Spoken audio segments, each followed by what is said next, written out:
সে mental সবাই জানে, কেন সে ওকে নর্মাল ডিউটি থেকে আবার এত সে ভিআইপি জায়গায় ডিউটি দিল 8 ঘন্টা পর 8 ঘন্টা, কেন অস্ত্র দিল কেন গুলি দিল? মানসিক রোগী জেনে অস্ত্রসহ কাউসারকে ডিউটিতে পাঠালো কে প্রশ্ন মায়ের, খতিয়ে দেখা হবে জানালেন স্বরাষ্ট্রমন্ত্রী।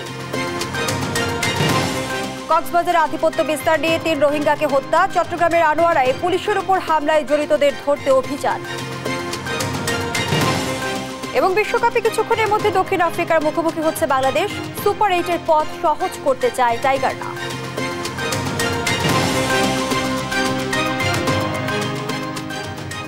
আমন্ত্রণ সংবাদরাতে, দেখছিলেন সংবাদ শিরোনাম, সাথে আছি আমি ফারনাজ জুই। এবারে বিস্তারিত।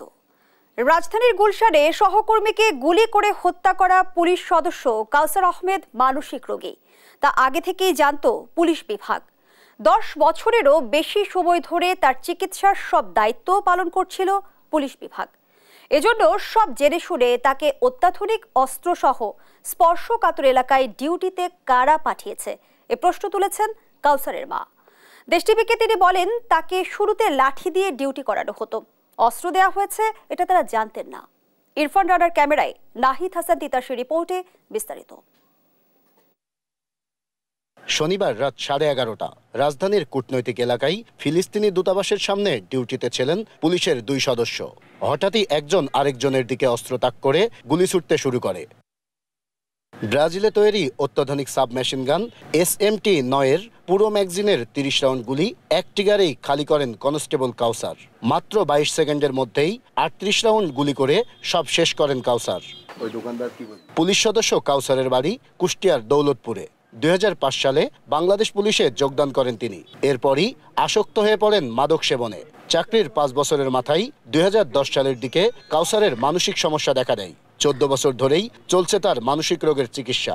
চাকরিতে ঢোকার পরে অসৎ যে সমস্ত সহকর্মীরা আছে তাদের সংস্পর্শে গিয়ে সে মাদকাসক্ত হয়ে যায় এবং তার ফলশ্রুতিতে সে 2010 সালে মানসিক রোগী হয়ে যায়। যখন এটা করতে হতো ডিপার্টমেন্টকে পাবনায় থুয়ে আসতো, 1 মাস 1.5 মাস 2 মাস ট্রিটমেন্ট হতো, স্বাভাবিক অবস্থায় আবার পাঠিয়ে দিত। কাউসারের মা মবিয়া খাতুনের প্রশ্ন, তাকে দীর্ঘ সময় ধরে চিকিৎসা করাচ্ছে পুলিশ বিভাগ। জেনে শুনে একজন মানসিক রোগীকে অত্যাধুনিক অস্ত্র দিয়ে গুরুত্বপূর্ণ স্থানে ডিউটিতে পাঠালো কে?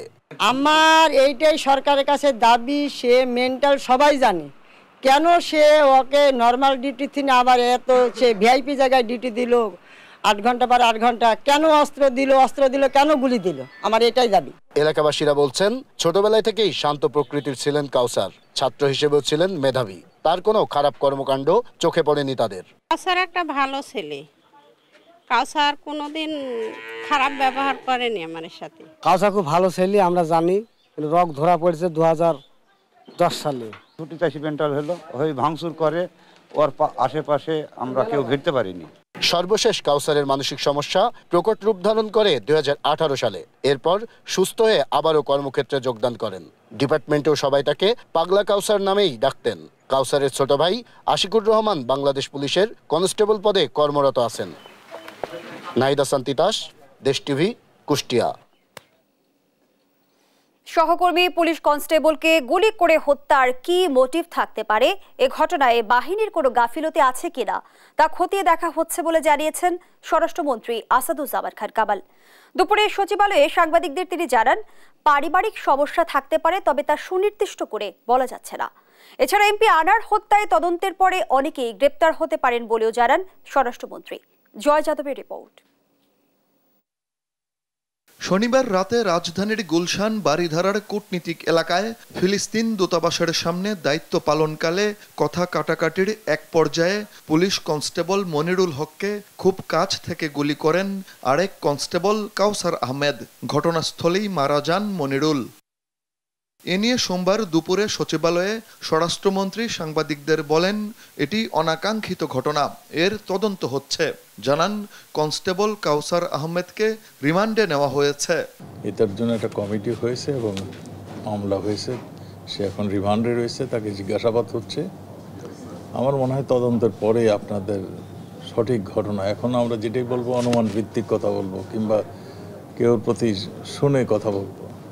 তদন্ত শেষেই আপনাদের সম্পূর্ণ জিনিসটা আমরা বলতে পারবো। এখন পর্যন্ত যা শুনেছি হয়তো তার পারিবারিক কোনো অসুবিধা থাকতে পারে, হয়তো অন্য কোনো কিছু থাকতে পারে। এই ঘটনায় পুলিশ বাহিনীর কোনো গাফিলতি ছিল কিনা তা খতিয়ে দেখা হচ্ছে বলেও জানান তিনি। আমরা এর মূল মোটিভটা এবং এই ধরনের ঘটনা যাতে না ঘটতে পারে তার জন্য কি করণীয় সবগুলি নিয়ে আমরা বসে এটা দেখব যে আমাদের কোনো জায়গায় আমাদের গাফিলতি ছিল কিনা সেটাও আমরা দেখব, সবকিছুই দেখব। এদিকে এমপি আনোয়ারুল আজিম আনার হত্যাকাণ্ডের সবশেষ পরিস্থিতি নিয়ে স্বরাষ্ট্রমন্ত্রী বলেন, ডিএনএ পরীক্ষার মাধ্যমে মরদেহ শনাক্তের পরই সবকিছু প্রকাশ করা হবে। তদন্তটা শেষ হোক, আমরা অনেকেই হয়তো অ্যারেস্ট হতে পারেন, তদন্তের আগে আমার মনে হয় এগুলো বলা উচিত হবে না। স্বরাষ্ট্রমন্ত্রী বলেন, বন্দি বিনিময় চুক্তি থাকায় এমপি আনার হত্যায় জড়িতদের যুক্তরাষ্ট্র থেকে ফেরত আনার ব্যাপারে পদক্ষেপ নিতে পারবে ভারত। তারা নিশ্চয়ই আনবেন তাকে। জয় যাদব, দেশ টিভি, ঢাকা। এ বিষয়ে আরো জানাতে সরাসরি যুক্ত হচ্ছেন সহকর্মী নাহিদ হাসান তিতাস। কাউসারের গুলিতে সহকর্মী নিহতের ঘটনায় পরিবার ও এলাকাবাসীর প্রতিক্রিয়া কি, বিস্তারিত জানাবেন। ঢাকার বারিধারায় গত শনিবার রাত 11:30টার দিকে দায়িত্বরত অবস্থায় সহকর্মীকে গুলি করে হত্যায় অভিযুক্ত কনস্টেবল কাউসার হোসেনের বাড়ি কিন্তু কুষ্টিয়ার দৌলতপুর উপজেলার দাঁড়ের পাড়া এলাকায়। আমি আজকে সারাদিন সেখানে ছিলাম এবং এলাকাবাসী এবং তার পরিবারের সাথে কথা বলেছি। পরিবারের দাবি যে 2005 সালে কাউসার পুলিশে যোগদান করেন এবং এরপরে তিনি বিভিন্ন সঙ্গ দোষে হোক এবং বন্ধু বান্ধবের সাথে মিশে তিনি কিন্তু মাদকাসক্ত অর্থাৎ মাদক গ্রহণ শুরু করেন। এরপরে 2010 সালের দিকে তিনি মাথায় সমস্যা হয়, তার অর্থাৎ মাথায় সমস্যা দেখা দেয়। তখন কিন্তু তারা তাকে বিভিন্নভাবে চিকিৎসা করে, এমনকি ডিপার্টমেন্টের যারা রয়েছে, ডিপার্টমেন্টের যারা অর্থাৎ পুলিশও এটা জানে, পুলিশের কর্মকর্তারা, এবং পুলিশও তাকে চিকিৎসা করে। পাবনায় 3 বার চিকিৎসা করানো হয়, ঢাকার শ্যামলী হসপিটালেও তার 2 বার চিকিৎসা করানো হয়।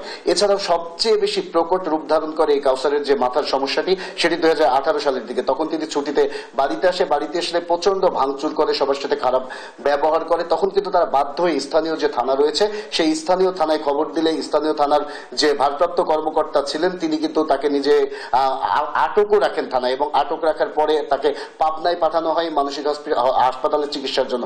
সেখানেও তিনি চিকিৎসা করেছেন। আসলে এই যে কাউসারের যে এই সমস্যাটি, এটা কিন্তু দীর্ঘ 14 বছরের, অর্থাৎ 14 বছর ধরেই কিন্তু তিনি এই মানসিক রোগে আক্রান্ত এবং তার চিকিৎসা চলছে।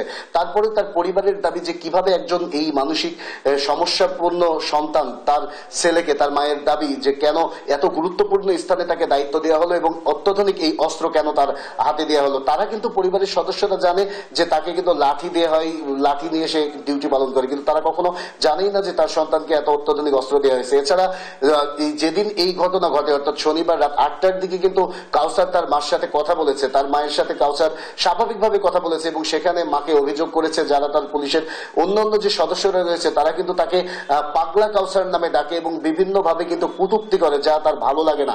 তাই তিনি এই অভিযোগ কিন্তু মায়ের কাছে করেছে। মা কিন্তু কাউসারকে অনেকভাবে বুঝাইছে যে বাবা তুমি অসুস্থ, এই জন্য হয়তো তোমাকে বলে, আর ধীরে ধীরে স্বাভাবিক হয়ে যাবে, এমনটাই বলছেন তার পরিবার। আর এদিকে তার বাবা কিন্তু একজন স্কুল শিক্ষক, অর্থাৎ অবসরপ্রাপ্ত স্কুল শিক্ষক। তার 5 ভাই বোন, তারা অর্থাৎ 5 ভাই বোনের মধ্যে তিনি কাউসার হচ্ছে অর্থাৎ মেজো ছেলে এবং সর্বশেষ তার যে ছোট ভাই রয়েছে তিনিও কিন্তু পুলিশের কনস্টেবল হিসেবেই কর্মরত রয়েছেন। আমরা সর্বশেষ এলাকাবাসীর সাথেও কথা বলেছি। এলাকাবাসী যেটা বলছে যে কাউসার কিন্তু একেবারেই শান্ত স্বভাবের ছেলে ছিল এবং সে কারোর সাথে কোনো খারাপ ব্যবহারও করতো না, এমনকি তারা তার এই যে মাদকের সঙ্গে জড়িত বা মাদকাসক্ত এই বিষয়গুলো কিন্তু তারা জানতো না। সর্বশেষ আমরা এতটুকু বলতে পারি যে পরিবার কিন্তু আঙুল তুলছে ডিপার্টমেন্টের যারা কর্মকর্তা রয়েছে তাদের দিকে। এই ছিল হত্যাকাণ্ড নিয়ে অভিযুক্ত কনস্টেবলের কাউসারের সম্পর্কে আমার কাছে সর্বশেষ খবর। জয়, ধন্যবাদ জানাচ্ছি আপনাকে। দর্শক, কুষ্টিয়া থেকে যুক্ত ছিলেন সহকর্মী নাহিদ হাসান তিতাস।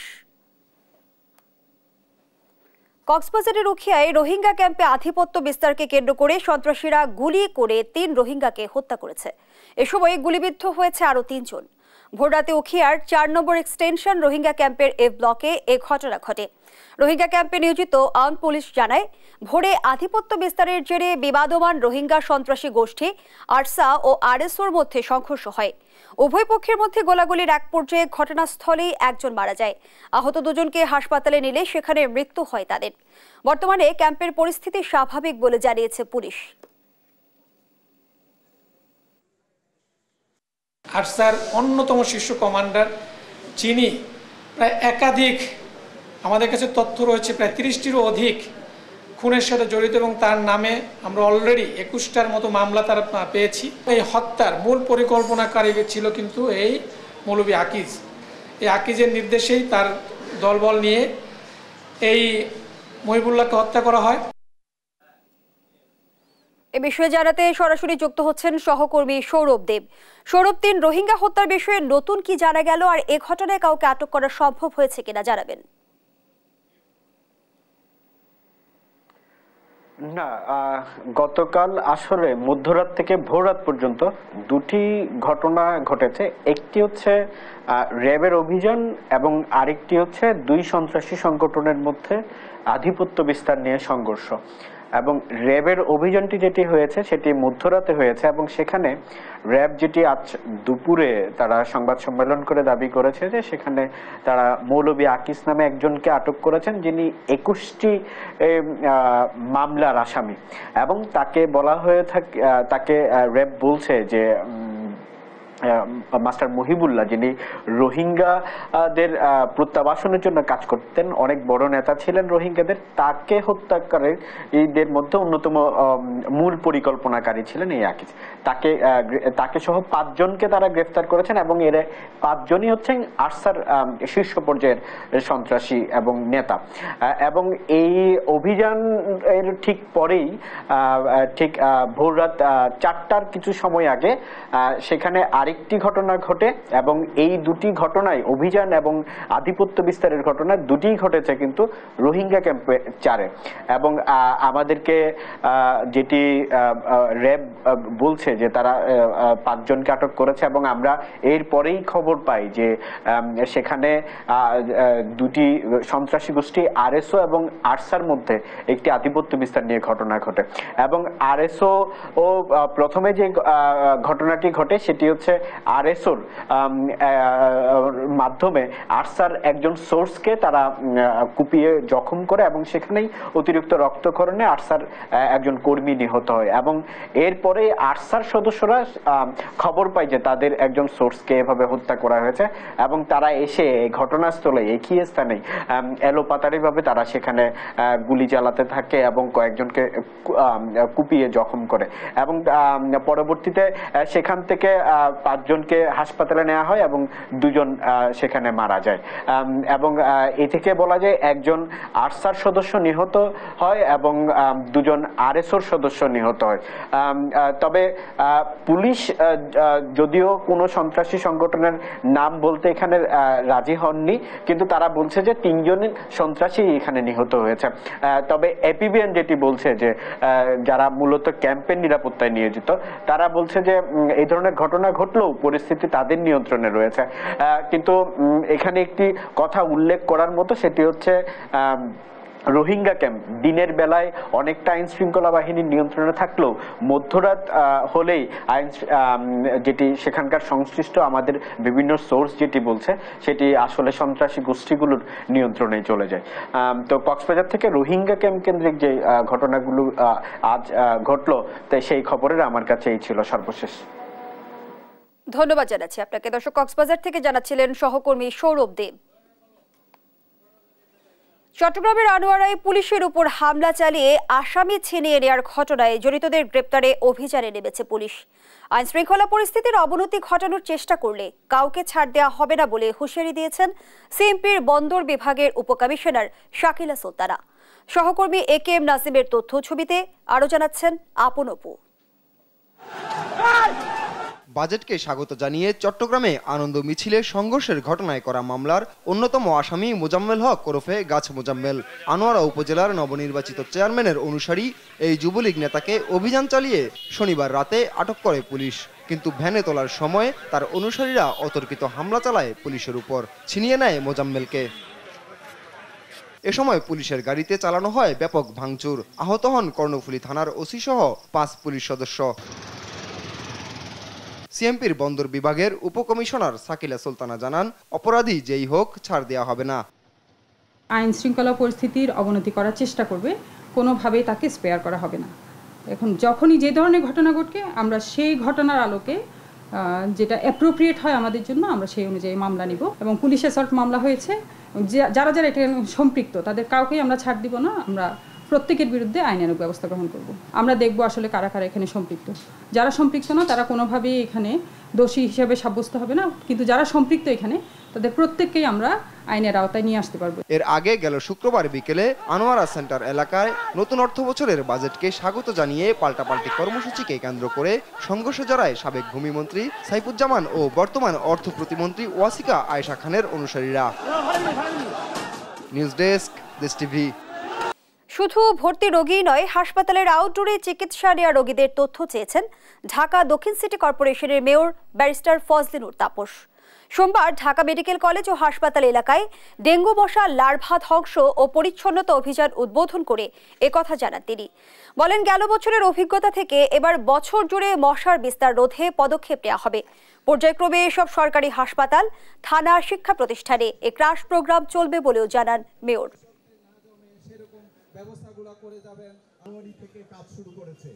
গতবারগুলোতে লক্ষ্য করেছি যে যারা বহির্বিভাগে এসে চিকিৎসা নিয়ে যাচ্ছে তাদের তথ্যটা আমরা পাচ্ছি না। আমরা এবার বলছি যে সেই তথ্যটাও যেন আমরা পাই, সেই তথ্যটাও যেন সঠিকভাবে লিপিবদ্ধ হয়ে সেই রোগীর ঠিকানাটাও যেন আমরা পাই, তাহলে আমরা সেই রোগীর ঠিকানাতেও আমরা যেতে পারবো। আমরা কাজ করতে চাই, আমরা প্রত্যেকটা ঘরে যেতে চাই। আমাদের কাছে এটা বিবেচ্য না যে 100টা ঠিকানা পাই আর 1000 ঠিকানা পাই।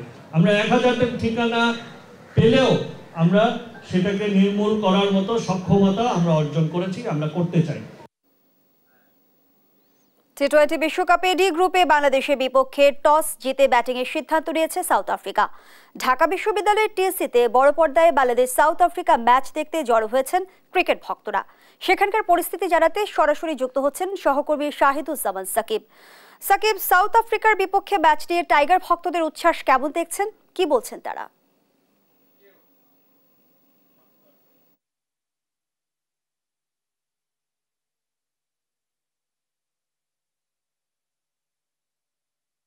বিপক্ষে আর কিছুক্ষণ পরে মুখোমুখি হবে টিম বাংলাদেশ। ইতিমধ্যেই কিন্তু টসে জিতে সাউথ আফ্রিকা ব্যাটিং করার সিদ্ধান্ত নিয়েছে, সেক্ষেত্রে বাংলাদেশ বোলিং করবে। এই যুক্তরাষ্ট্রের যে ক্রিকেট ম্যাচ, বিশ্বকাপের বাংলাদেশের দ্বিতীয় ম্যাচ, সেই ম্যাচের উন্মাদনা হাজার হাজার মাইল ছাড়িয়ে কিন্তু ওই ঢাকা বিশ্ববিদ্যালয়ের টিএসসি এলাকায়ও ছড়িয়ে পড়েছে। এখানে ইতিমধ্যেই হাজার হাজার দর্শক বড় পর্দায় কিন্তু খেলা দেখার জন্য উপস্থিত হয়েছেন। আমরা এখানে বেশ কিছু দর্শক রয়েছে যারা উল্লাস প্রকাশ করছেন। বাংলাদেশের টস থেকে শুরু করে একদম তারা খেলার যাবতীয় বিশ্লেষণ, এক কথায় এখানে যেন একটু যুক্তরাষ্ট্রের কাউন্টি স্টেডিয়ামের আবহ তৈরি করেছে বাংলাদেশের দর্শকরা। তারা সবাই কিন্তু মুখিয়ে আছে বাংলাদেশ আজকে যেন জিতে, এবং আজকে জিতলে কিন্তু এক প্রকার তাদের সুপার 8 নিশ্চিত হয়ে যাবে সাউথ আফ্রিকাকে যদি হারাতে পারে। আমরা একজন দর্শকের সঙ্গে কথা বলতে চাই। বাংলাদেশের বিশ্বকাপে আজকে দ্বিতীয় ম্যাচ, আজকের ম্যাচ যদি জিতে যায় তাহলে কিন্তু এক প্রকার সুপার 8 নিশ্চিত হয়ে যাবে। আপনি কি প্রত্যাশা করছেন? প্রথমত হচ্ছে বাংলাদেশ দলকে আমি মন থেকে ভালোবাসি, আর সেকেন্ড কথা হচ্ছে যে বাংলাদেশ টিম নিয়ে আমরা যে আশা প্রত্যাশা করি দিন শেষে আসলে আমাদের এক প্রকার একটা হতাশায় ভুগতে হয়। বাংলাদেশের খেলা দেখতে দেখতে এমন পর্যায়ে হয় যে অভিনেতা আনোয়ার হোসেনের মতো অনেক সময় হার্ট অ্যাটাক হয়ে কখন যে আপনি আসলে হসপিটালে ভর্তি হবেন এটা আপনি নিজেও জানেন না। তারপরে বরাবরের মতো আমি বিশ্বাস করি আজকে ম্যাচটা জিতবে, কিন্তু বিশ্বাস করতে কষ্ট হচ্ছে ব্যাপারটা যে সাউথ আফ্রিকার সাথে ম্যাচটা জিতবে। আজকে একটি পরিবর্তন করা হয়েছে, সৌম্য সরকারের বদলে জাকের আলী অনিককে টিমে নেওয়া হয়েছে, কেমন হয়েছে এটা? আসলে সৌম্য সরকারের গত যেই ইনিংসটা খেলেছিল, দিস ইজ ভেরি ডিসঅ্যাপয়েন্টিং। আমার কাছে মনে হচ্ছে জিনিসটা আসলে রিপ্লেসমেন্টের দরকার। সো লেটস সি, দেখি আজকের ব্যাপারটা কি। বিশ্বাস করি যে আসলে খুব ভালো খেলবে। আপনি বাংলাদেশের জার্সি ক্যাপ পরে খেলা দেখতে এসেছেন, কি মনে হয় বাংলাদেশ আজকে জিতবে কিনা? ইনশাল্লাহ আশাবাদী আছি যে বাংলাদেশ জিতবে, আশাবাদী নিয়ে খেলা দেখা। কেন বাংলাদেশের টিমটাকে খুব ভালোবাসি, এ কারণে বারবার হারার পরও তারপরে দেখতে আসি। কিন্তু আশাবাদী ইনশাল্লাহ আজকে জিতবো, কিন্তু আজকের ম্যাচটা খুব ইম্পর্টেন্ট ম্যাচ। আজকের ম্যাচটা যদি জিততে পারি আমরা, তাহলে সুপার এইটে একদম আমরা এগিয়ে যাবো ইনশাল্লাহ। আশাবাদী আজকে জিতবো ইনশাল্লাহ। দর্শকরা আসলে যেটি বলছেন যে তারা হাজারো বাংলাদেশ যতই খারাপ করুক, দিন শেষে কিন্তু তারা আসলে বাংলাদেশকে আবারও সমর্থন করে প্রত্যেকটা ম্যাচ হারার পরে আবারও কিন্তু খেলা দেখতে এসে বসেন। এবং